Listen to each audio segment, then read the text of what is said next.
Welcome to Invest Insights. I'm Abby Melone. I'm joined today by Frank Hibbard, the mayor for the City of Clearwater, Florida. He joins us for a discussion on the COVID-19 pandemic. Don't forget to like this video and subscribe to our channel to watch more insights like this.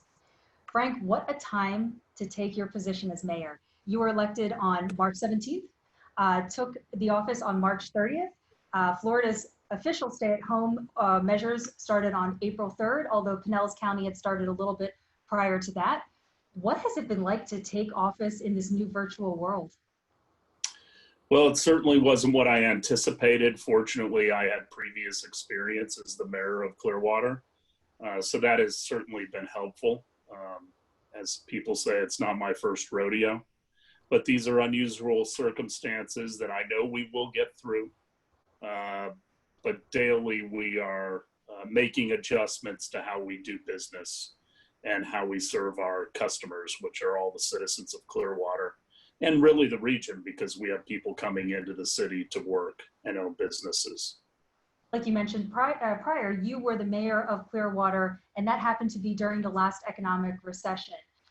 Since mid-March, 1.7 million Floridians have filed for unemployment. What are the lessons that you learned during the last economic recession that you will implement as you start to address the current economic situation? Well, I think we're trying to help people as much as we possibly can. We have started a grant program for companies within the city of Clearwater.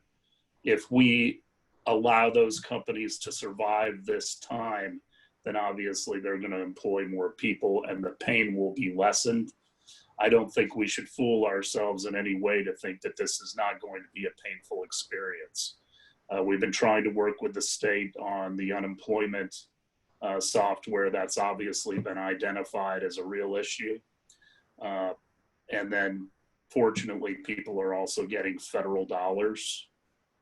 But lessons learned from 08-09 is that you have to deal with the daily issues that arise from the crisis. And at the same time, you cannot take your eye off the ball of the future. One of the industries that is important to Florida overall, and Clearwater is no exception, is hospitality and tourism. How will Clearwater address the sectors in the short to medium term? We're talking with our private sector partners in the hospitality industry. One of the things we're doing is trying to expedite the ability to have a lot more outdoor dining. Anywhere we can maybe take some public lands, make those available to restaurants so that they can do social distancing and make customers really feel safe. I think that's beneficial. Talk to a lot of our hoteliers, and our Chamber of Commerce, known as Amplify Clearwater now, has been working as a consortium to really have best practices at the hotels as far as hygiene. And I want people also to know that all of the steps we've taken on the beach, we have our beach ambassadors who are out on the beach right now, who are cleaning things, making people aware of what the distancing should be. And as I've always asked people, use some common sense. I think we've all become experts now on social distancing and hygiene, right? We've brought in sinks, temporary sinks throughout the beach with antibiotic soaps. So I think we can balance this and be successful and still keep people safe. I heard a great quote, it is not mine. We are trying to protect lives and livelihoods. That is a very difficult balance. But if we don't protect livelihoods, when all this is over, there's not going to be much to come back to. And there will actually be more long-term suffering because of it. Communication with the business community is absolutely essential. And I know that you have created a task force and they've presented some ideas for the government to consider. What are some of those considerations that you will be implementing shortly? Well, this was a task force that was formed by Amplify Clearwater. I was on it. We got industry experts from hospitality, being hotels, restaurants. We had people from the hospital system, other small businesses, all trying to come together and find ways that the city could cooperate with business to make it easier to come back. So those included relaxing some of our regulations on signage, obviously putting together a grant program, expediting some of our approvals at the city level for development, making certain that people who had development plans understand that when there is a crisis and the governor declares a crisis, then all of their development orders actually can be extended by the length of the crisis, but they also have to apply for that extension.